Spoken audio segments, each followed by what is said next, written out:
Well, what is going on, football fans? Back at it with another New York Giants video.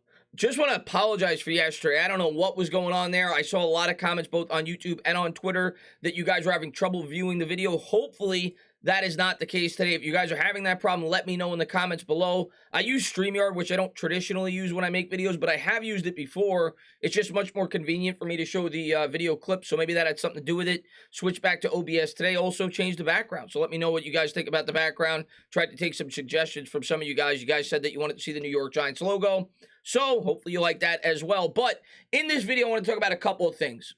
I want to talk about some news that came out about James Bradberry. I still think we're going to trade him, but I wanted to talk about something that came out, at least according to Jordan Renan of ESPN, and what the New York Giants may be willing to do in order to trade James Bradberry and how that may increase his potential trade value. The other thing we're going to touch on is the visit that Joe Schoen took to visit Ahmad Gardner and the interest that the New York Giants seemingly have. Joe Schoen has not made a lot of trips, at least from what I've read, to these pro days. He did go to the Ohio State Pro Day, in which, of course, they have a lot of top prospects, but the big news there was that he was, C.J. Stroud was the quarterback, even though he's not in this year's draft class. There were pictures of Schoen and Stroud talking to one another. Could be the number one overall pick in the 2023 draft class if, in fact, the New York Giants are looking for a quarterback, but that's not really a story quite yet. But then he went to the Cincinnati Pro Day, in which the New York Giants actually took Ahmad Sauce Gardner out for dinner. And it kind of goes hand in hand with James Bradberry. If we all feel that the Giants are going to trade James Bradberry, well, of course, a guy like Ahmad Gardner could obviously be there for the New York Giants to take. They would probably take him. That doesn't mean he'll be there, though. There's been a lot of rumors that the New York Jets, who are picking at 4th overall, could potentially be in the market for a cornerback. So we'll have to wait and see how the draft process plays out. I wanted to talk a bit about Gardner, what he could bring to the table for the New York Giants potentially, and also wanted to touch on the scenario where the New York Giants could potentially trade down in this draft. And based off of recent history, what you could expect as a New York Giants fan in return if the New York Giants were to trade down from their current draft slot. Of course, you're not going to get the exact scenario, but I went over previous quarterback trades where teams traded up for a quarterback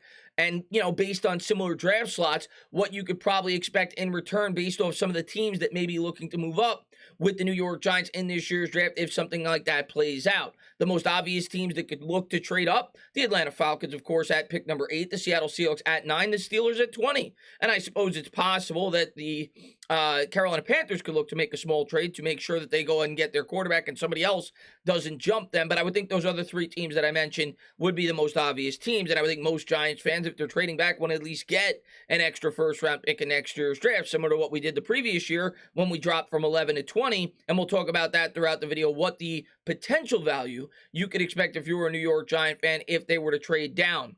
But first, we're going to start with James Bradberry. And this came out, like I said, from Jordan Renan. There's a quote of his. Top cornerback James Bradberry is a candidate to be traded because of a $21.9 million cap hit. Of course, the New York Giants right now only have about $2 million in cap space, but they're due to owe their rookies coming in. I think it's $15 or $16 million. Of course, they could trade down and try to take away some of that expense, but they're going to have to spend a lot on this year's draft picks. So that being said, the most obvious name that they could look to move on from would potentially be James Bradberry. Another quality player soon to be gone, according to Renan. The Giants are so desperate to get something in return for the Pro Bowl cornerback, they are willing to eat some of his $13.5 million salary in a trade, a league source told ESPN. So not only are they willing to absorb the cap hit, which they have to absorb no matter what, they're willing to eat some of the other salary that is due to him that they would not have to eat had they just cut him in order to get some trade capital. What I will say is that's good news if you're looking for better draft capital, because I would think the New York Giants, by doing that, would expect a stronger trade in return. If you're eating a large portion of the salary that you may not have to eat in order to trade James Bradberry, you would assume you would get higher draft compensation. How high will that draft compensation be? I'm not sure. James Bradberry was pretty good for the New York Giants last year, but at the end of the day, he's approaching 30 years old, and he is due to make $21.9 million. How much of the money would the team acquiring him be responsible for? Well, that would be up to how much the New York Giants, I suppose, were willing to eat in the remaining contract. But you would have to think that the Giants would be looking to get rid of as much money as they possibly could, because the main reason they're looking to trade Bradberry in the first place is to free up money to be able to pay their draft picks that are coming in for the 2022 season. So I don't think they're going to eat the whole salary. Otherwise, that would kind of defeat the purpose. But One scenario where I could see the New York Giants making a move, and I've kind of mentioned this on Twitter, and it's just me thinking about various scenarios of what they could look to do. A lot of people talk about how they could get a 4th or 5th round pick. One thing I've thought about, and yesterday I talked about how the Chiefs may be in the market for a cornerback, and it could make sense due to the fact that now they have extra cap space. They have picks at 29 and 30. I could see a scenario where the New York Giants take Bradberry and the 36th pick and move up to the 29-30 area with the Chiefs to try to get a player that may drop there. At least that's my line of thinking. Of course, there would have to be a player there that the New York Giants liked. But regardless of what the scenario is going to be, like Jordan Renan said, expect James Bradberry to be traded rather. Prepare yourself for it. I do not think he will be a New York Giant next year, and it comes down to the dollars and cents. So expect Bradberry to not be a Giant next year, which leads us to Ahmad Sauce Gardner. If Bradberry's not here, you have to figure the New York Giants, especially with the defense that they're looking to run, are going to look to find a corner, specifically a corner that could play in press coverage. And that brings Sauce Gardner to the table. Ahmad Gardner was already a first-round lock and likely a top 15 pick before the combine. However, he stole the show with the defensive backs. At 6'3", 33.5-inch arms, Gardner has the size and length every NFL team desires. He ran a 4.4 140 time, putting to rest any questions about his speed. So that combination, like it says there, does not come around often. It is not every year you find a cornerback who is 6'3" with 33.5-inch arms that could run a 4.41. To put that in perspective, I think DeAndre Baker, who of course the New York Giants took in the first round of the 2020 draft, was it, or 2019, whatever it was, I think he was about 5'10 or 5'11, and he didn't run a 40 time anywhere near that. So you're talking about the elite measurables and a guy that could run as fast as most cornerbacks that are much smaller than his size. So kind of a freak of nature, and I think it's why a lot of New York Giants fans are drooling at the opportunity to potentially take this guy with the 5th or 7th overall selection. Gardner was arguably the best cornerback in football last year. He allowed only 6.6 yards per reception in 2021. Of course, he did not play in the stronger conference, which a lot of people will point to. They say he wasn't going up against SEC competition, according to PFF. Unless he has a bad performance at his pro day, Gardner is a lock to go in the top 10 picks, and he will be the first cornerback off the board, at least according to this opinion, and he did not have a bad pro day.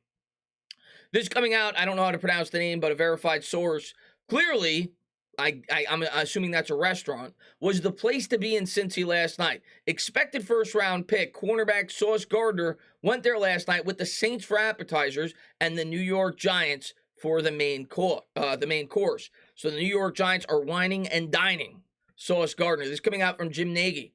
Possible record-breaking turnout at Cincinnati's Pro Day. And it's not just him. There was a number of other prospects that the New York Giants potentially could be interested in, including Desmond Ridder, a potential second-round prospect at the quarterback position. But obviously, the main name there is going to be Gardner.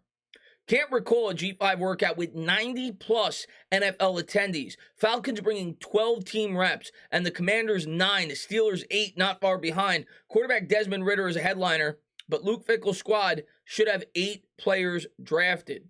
These were the, personnel that were there and what teams they came from. New York Giants GM is the only one I believe that I saw. The head coach was not there, offense coordinator, defense coordinator, but the GM, which is the most important piece when analyzing these players. Joe Schoen was in attendance, and the New York Giants reportedly, I would assume Joe Schoen, took him out to dinner later that night. So looks like there's extreme interest in him. You've seen a lot of mocks that the New York Giants could potentially be interested in taking him, and it makes sense, especially if we trade James Bradberry, which at this point seems like a formality. It's a matter of it's a matter of when, not if. So we'll have to wait and see how it all plays out. Now, I kind of wanted to touch on the possibility of trading back. We've seen a lot of rumors that teams are potentially interested. I talked about it briefly yesterday in moving up to get Malik Willis. And generally speaking, when you're going to trade up that early in the first round, it's going to be for a quarterback. And if a team is willing to move up, I do think the New York Giants will certainly listen. We'll pull up a quote that Joe Schoen said earlier when he initially took the job. And we'll talk about a quote right here that came out from Peter King, who of course has sources from within inside the Giants organization. Holding picks 5 and 7 in the upcoming 2022 NFL Draft, the New York Giants are likely to look to move one of them to try for multiple first rounders next year, according to Peter King on Monday in his weekly Football Morning in America column. That doesn't mean that they're going to be successful in doing it, but they're going to potentially look to trade down to get future draft capital, specifically an extra first round pick. So what would it take for the New York Giants to be able to get a first round pick? Well, we'll jump into some prior trades. This was a quote from Joe Schoen when he first took the job regarding the draft. I'll be open to anything. I'm open for business. If someone wants to move up and we move back and get a 2023 pick, again, I'll be looking to do what's best for the New York Giants with 2022 and in beyond. Again, compete today, build for the future, Joe Schoen said. So I do think the New York Giants will entertain trade offers. The question is going to be, will there be trade offers available? And we'll see. A lot of it, like I said, is going to come down to Malik Willis, potentially guys like Kenny Pickett, and whether or not these teams feel like they have to move up if they are, in fact, in love with those quarterback prospects. But I wanted to go over a couple of prior trades where teams traded back to acquire quarterbacks.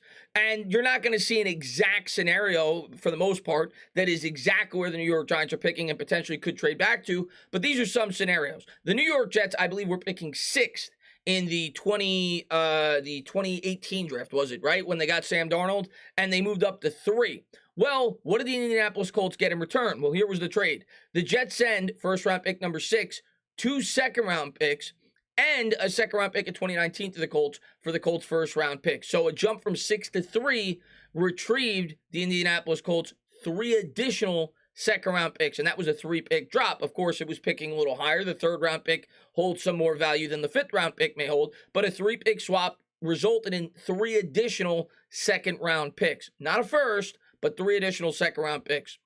We'll jump into another prior trade involving a quarterback. This was Josh Allen, and this is, I think the Vikings are picking at 12. I suppose they're a potential team that could trade up, but you know, kind of in the same area where a team, say, like the Falcons at 8 or potentially, I think the Seahawks at 9 could look to move up, especially if you factor in maybe they could trade up to 5 instead of 7. In this scenario, the Buffalo Bills traded up from 12 to 7, and this is what they gave up. Buffalo sends its first-round pick, number 12, and 2 second-round picks to Tampa Bay for their first-round pick in 7. So to jump from 12 to 7, they had to give up 2 additional second-round picks. Again, not a first-round pick, 2 additional second-round picks to move up and get a quarterback. Finally, this is the biggest move that I think would be at least somewhat comparable to what we would get if we were to trade back down with the Pittsburgh Steelers. There's been a lot of rumors that the Pittsburgh Steelers could potentially look to trade up. They're in love with Malik Willis. We've all heard the speculation coming out about Mike Tomlin. Of course, the Steelers pick at number 20.